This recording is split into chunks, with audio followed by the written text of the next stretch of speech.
Bonjour. Tu m'avais dit un jour, pour revenir au phénomène des castes, que ce qui était à l'origine de la défaillance totale de l'humanité était de n'avoir pas tenu compte de cette hiérarchie. Oui, c'est sûr. C'est un point fondamental, ça. Parce que les castes, en somme, ça repose sur la nature des choses, ça repose pas sur des critères humains, disons, de considération humaine. En Inde, les castes, c'est une institution sacrée. Voilà, ça l'est de toute façon. Mais eux, ils ont mis l'accent là-dessus. C'est en priorité dans la tradition. Tandis que suivant où on n'en parle pas nécessairement, mais ces castes sont de toute façon présentes. Et on avait en Occident déjà des vocations qui étaient en considération avec les castes. Déjà. On avait fait une audio où on disait que les classes sociales n'étaient pas du tout calquées sur... Ça n'a rien à voir. Ça. Bon, ça n'a rien à voir. Ça n'a rien à voir. Mais là, tu vois, la diversité, on peut dire, de toutes les qualifications qu'il y a dans l'humanité, c'est déterminant, ça c'est un signe précis, et ça donne des indications concernant justement ces cas. Ouais. Alors, il faut que les hommes soient égaux. C'est possible, bien sûr qu'ils le sont. On est tous égaux devant Dieu. C'est pas ça. Mais c'est pas de l'égalitarisme. Voilà. Comment ça veut dire être égaux devant Dieu, c'est une chose, mais après, quand on est chacun des qualifications particulières qui sont déterminantes de l'expression de telle chose plutôt que telle autre, c'est quelque chose de bien précis aussi. Bon, alors qu'est-ce qui fait que de ne pas être en conformité avec cette hiérarchie a fait basculer l'humanité dans cette dégénérescence? Parce qu'il faut dire aussi que les castes, cette hiérarchie des castes, elle-même a dégénéré en Inde. Elle a plus tenu son engagement, on pourrait dire. Il y a eu des glissements, c'est-à-dire des enfants nés de, comment on peut les appeler, le fruit du péché, ça s'appelait comme ça ici. Présent, c'est une connotation qui a pris une tournure un peu ridicule, mais je veux dire, la réalité, elle est là, c'est-à-dire qu'un enfant qui est né de castes différentes aboutit donc à un maximum d'impureté. C'est ça, l'impureté, elle se trouve là. Comme en Inde, le Chandala, il est issu d'un Shudra Brahmani, on appelle ça. Ouais. Voilà. Bon, c'est-à dire que ça crée une dissonance psychologique qui est due à des incompatibilités génitales, mais qui sont irréversibles. Donc, ça veut dire qu'on obtient avec ça un maximum de distance entre les parents. Non, des incompatibilités congénitales. Oui, congénitales, j'ai dit, oui. Oui. C'est vrai. D'accord. Bon, alors c'est une distance qu'il y a entre les castes des parents, c'est-à-dire entre le Shudra et la Brahmanie, il y a une telle distance. Oui. Voilà. Et chaque fois qu'il y a ce mélange-là, ça crée un maximum, justement, d'impureté. Voilà. Qui est parfaitement normal. Ça se voit dans ces dissonances psychologiques. Et celui qui est né de ça, il a ces dissonances psychologiques en lui. Il a déjà cette dualité prononcée et constante qui est appelée dualité. Parce que la dualité, à l'origine, c'est simplement l'être en tant que tel et l'ego qui vient prendre position et en lieu et place du véritable soi. Ça, c'est une chose. Mais en plus de ça, c'est qu'il y a une dualité actuellement qui est d'ordre psychologique. Il y a des personnes qui pensent différemment. Oui, oui, oui. Mais ça, c'est donc comment ce qu'on fait, là? Là, c'est une maladie, on ne peut plus grave. Et elle est due à ces mélanges, parce qu'on se retrouve avec ces deux dispositions qui sont contradictoires. D'accord. Voilà. Est-ce qu'on pourrait dire que, par exemple, le mélange d'une famille d'artistes avec une famille de paysans, ça fait pas? Ah, mais moi, je ne peux pas dire actuellement qui est paysan, qui est artiste. On est dans le chaos total, ce qui veut dire que qu'est-ce que j'en sais. Mais ce que je peux dire, c'est que s'il y a une incompatibilité congénitale, donc c'est-à-dire que les personnages ne sont pas de la même caste en réalité, eh bien ça crée inévitablement ces dissonances. Mais actuellement, qu'est-ce qu'on veut, je parle de cela parce que c'est ça, il faut bien concevoir ce que représentent les castes. Mais actuellement, on en est dans un point, dans une pételière, où qui peut espérer être issu de personnages où il n'y a pas eu de carence là-dedans. C'est une vraie ratatouille, l'humanité. Voilà, donc c'est pour ça que je dis, comment faire pour établir un équilibre dans un déséquilibre total de cet ordre? C'est pas possible. Toutes ces homogénéités, il aurait fallu les conserver intactes. Et puis je peux dire, si on veut comparer ça, c'est en quelque sorte cette manière d'avoir abordé les choses, on peut l'appeler un péché initial. Un péché initial. Voilà, qui est héréditaire. Et qui est en quelque sorte à comparer avec le péché originel. C'est grave, docteur. Ouais, c'est extrêmement grave. Oh là là, dis donc. Voilà. À présent, ce qui est ennuyeux, c'est que, moi je parle de ça, mais je sais très bien que c'est très difficile pour quelqu'un qui n'est pas averti de comprendre ce que ça peut signifier réellement. Il y a tout de suite une connotation de supériorité et d'infériorité vue par le monde psychologique moderne qui est totalement contradictoire avec ça. Il ne s'agit pas de rentrer dans ce genre de plan et de voir pour estimer qui est plus grand, qui est plus petit, qui est supérieur, qui est inférieur. Il ne s'agit pas d'aller s'amuser à ça, parce que déjà le fait de vouloir s'amuser à ça et de prendre une disposition est quelque chose qui est en quelque sorte la manifestation même de cette maladie qui est née en quelque sorte de ce mélange de corps. Ouais. Voilà. Autrement, ça ne vient pas à l'esprit. Même d'un paria, il ne cherche pas, ou un choudra, il ne va pas chercher à vouloir être s'estimer, je sais pas quoi, ou ne pas estimer, je sais pas quoi. Il s'occupe de ses oignons. Ouais. Tandis que là, ça n'existe plus. On n'en est même plus à s'occuper de nos propres affaires. On veut systématiquement se mêler des autres. Oui, d'accord. Et ça, je vais te dire une chose, on ne peut pas aller au-delà de ça dans la dégringolade. Bon, alors, qu'est-ce que ça crée justement sur les progénitures, on va dire? Oh bon, ça crée des monstres. Alors, on est des monstres. Ben, c'est comparé à l'homme originel, l'humanité actuelle est monstrueuse.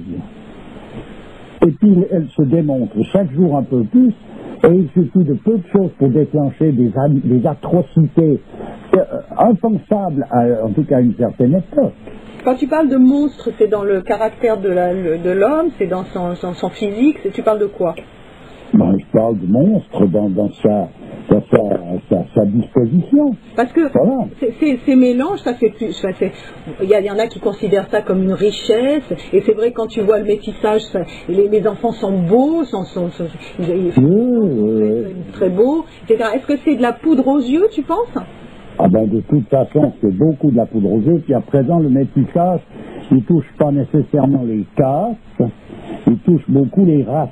Alors il y a de nouveau quelque chose là-dedans qui n'était pas à toucher, mais c'est le domaine des races est inférieur à celui des castes. Voilà, parce que le sens des castes correspond à l'esprit en quelque sorte, et les races plutôt le support de l'esprit. Explique-toi un peu, s'il te plaît. Comment? Explique-toi un peu. La race, c'est plutôt la forme. La caste, c'est plutôt un esprit. Voilà. D'accord. C'est ça. Alors donc, mais le mélange des races donne de toute façon aussi une dualité, dans le sens qu'il y a une disposition particulière à aborder telle ou telle chose, qui correspond à des races par rapport à des tempéraments qui sont représentatifs de ces races. Alors tu disais qu'il y avait eu des répercussions sur le caractère justement des gens issus de ces mélanges qui ne doivent pas être. Alors c'est quoi ces traits de caractère particuliers? en question? Il y en a une multitude, hein, mais de toute façon, par exemple, la manifestation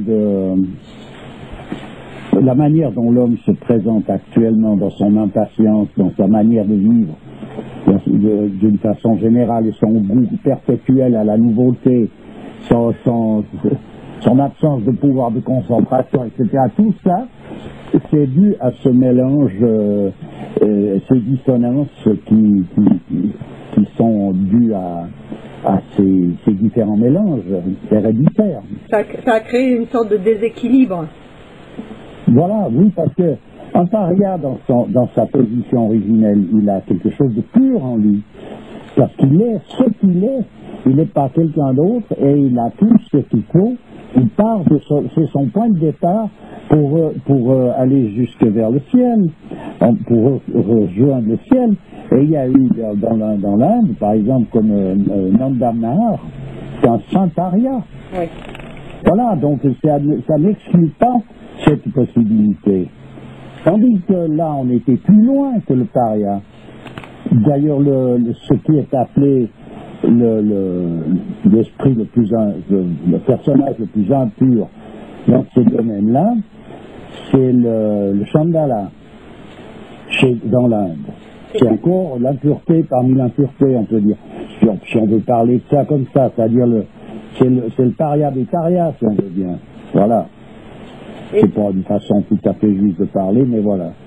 C'est le Chandala. Le Chandala, c'est celui qui est issu, justement, qu'on appelle d'un Shudra et d'une Brahmanie. C'est-à-dire la plus haute caste avec la plus basse des castes. Voilà, parce qu'après le paria, justement, c'est les hors castes, dont le Chandala fait partie. Oui, d'accord. Ça donne ce que l'on appelait chez nous les enfants illégitimes, qui étaient le fruit du péché. Mais là, ça le donne réellement dans son véritable sens. Avec le terme de bâtard qui est très voilà, parce que très mal connoté, d'ailleurs. Oui, parce que ça a été mal aussi positionné, dans le sens que c'est pas parce qu'une femme au XVIIIe siècle ou au XVIIe siècle était reine et qu'un homme était paysan qu'ils avaient véritablement une très grande différence de caste. C'était déjà périmé, tout ça. C'était déjà périmé, Oui, on avait déjà c'était bien on avait déjà mis bas bien des barrières, hein, là. Ce qui veut dire que juste reine pouvait être quelqu'un de très moyen, vraiment, quoi. C'est-à-dire? Oui, elle pouvait être de basse caste, à quelque part. Elle était de grande classe sociale. Elle avait le titre. Il y a eu un mélange à un moment donné où ce qu'on appelle en quelque sorte toute cette classe comment est-ce qu'on les appelle, la haute classe sociale en Occident, disons moyenâgeuse, ancienne, là, c'est les... Comment on dit? Les aristocrates. Oui, l'aristocratie, voilà. Donc l'aristocratie n'était plus de l'aristocratie dans son état pur. C'était déjà des mélanges très discutables qui se voulaient de plus en plus supérieurs. D'ailleurs, la faculté de se croire supérieur à quelqu'un d'autre et de se croire de plus en plus supérieur pour une collectivité, c'est la démonstration de la déchéance. Ouais. Plus quelqu'un se croit supérieur, plus il est donc dans cet état de déchéance. Oui, tout à fait. Voilà, c'est inversement proportionné en quelque sorte. D'accord. Alors pour en revenir à ces mélanges qui créent des désordres, donc psychologiques, on pourrait dire, hein, chez les personnages. Ben c'est pas qu'ils créent des désordres psychologiques, c'est que c'est des désordres psychologiques qui sont donc irréversibles. Oui, d'accord. Ça peut se comprendre parce qu'une personne, elle est entre deux chaises finalement. Oui, puis elle est entre deux mauvaises chaises après, parce que ce mélange ne donne jamais une pureté, ni quand il y a cette dualité, elle se mélange. Ce qui veut dire que c'est pas que quelqu'un a des idées nobles et puis après des idées viles, c'est que tout est avili et obscurci par le fait qu'il y a ce mélange. En fait, ce qui veut dire que ça donne une brillance qui en réalité est quelque chose d'opaque par rapport aux considérations d'ordre spirituel, Ouais. etc. Donc il n'y a pas un cumul réellement du bon, c'est plutôt une dilution, on va dire. Voilà, c'est une dilution, c'est un mélange boueux. On ne peut pas ressortir de là le bon, puisqu'il est obscurci, il est boueux, c'est une terre boueuse, une eau boueuse plutôt. Alors moi je trouve qu'il y a un truc qui n'est pas logique là-dedans, malgré tout, c'est que, tu vois, quand il y a des mariages consanguins, ça crée des désordres. Ouais. Donc l'extrême inverse, c'est justement de mélanger ce qui est complètement différent. Et ça ne va pas non plus. Tu vois ce que je veux dire? Oui, je comprends ce que tu veux dire. Ben voilà, c'est qu'il y a des extrémités qui ne peuvent pas être... ça se remarque un peu partout. Le trop peu, tout ce qui est extrême dépasse donc toujours les barrières de la règle normale des choses. Hein. La voie du milieu, quoi. Ouais. Et puis il y a eu donc des peuples où la consanguinité était totale et où ça a très bien marché. Ce qui veut dire que c'est encore pas... C'était une consanguinité qui était là par rapport donc à la race, à ce mélange, mais il n'y avait pas de mélange de caste. Oui. Voilà. Alors, parce que le plus grave, c'est déjà le mélange de la caste. C'est plus, mélange de caste. C'est plus grave que le mélange des races. C'est-à-dire que ça prévaut parce que simplement l'esprit prévaut déjà sur la matière, hein, donc, et sur la forme. Quand la reine d'Angleterre est pas contente parce que son fils se marie avec une roturière, elle a raison alors. Elle a raison. Dans l'idée, simplement à présent, la pureté de la reine d'Angleterre ou de la roturière ou du son fils, ça devient tellement discutable que on va pas commencer vraiment à se lancer là-dedans. On n'y est plus. Il n'y a plus que justement des semblants là. C'est du faux semblant, comme on peut dire. En fait, on baigne dans la relativité. Voilà, c'est une imitation, c'est un ersatz. Ouais. Mais je ne vois plus dans les classes sociales, parce que là on rentre dans les classes sociales vraiment. Il n'y a pas dans les classes sociales un reflet de caste réel, à part inversement proportionné, dans le sens que les dernières castes, même les hors castes, peuvent être les gens dirigeants actuellement. Il ne m'étonnerait pas, parce que tu vois le Chandala, il y a quelque chose qui le caractérise, c'est justement sa rudesse, c'est sa cruauté, sa méchanceté. Toutes ces choses-là font partie justement du Chandala, c'est-à-dire de cette hérédité où la dualité est profonde. Voilà. D'accord, mais écoute. Donc on voit bien parmi les dirigeants des personnages d'une froidure extrême qui prennent des décisions cruelles finalement et qui n'ont pas de noblesse, aucune noblesse. Voilà. Il y a un manque total de sentiments nobles. Oui. Il y a de la prétention, mais la prétention c'est totalement justement à l'opposé de la noblesse. La noblesse représente de la générosité. Écoute, je te remercie, on va s'arrêter là. Ouais. À bientôt. D'accord, à bientôt.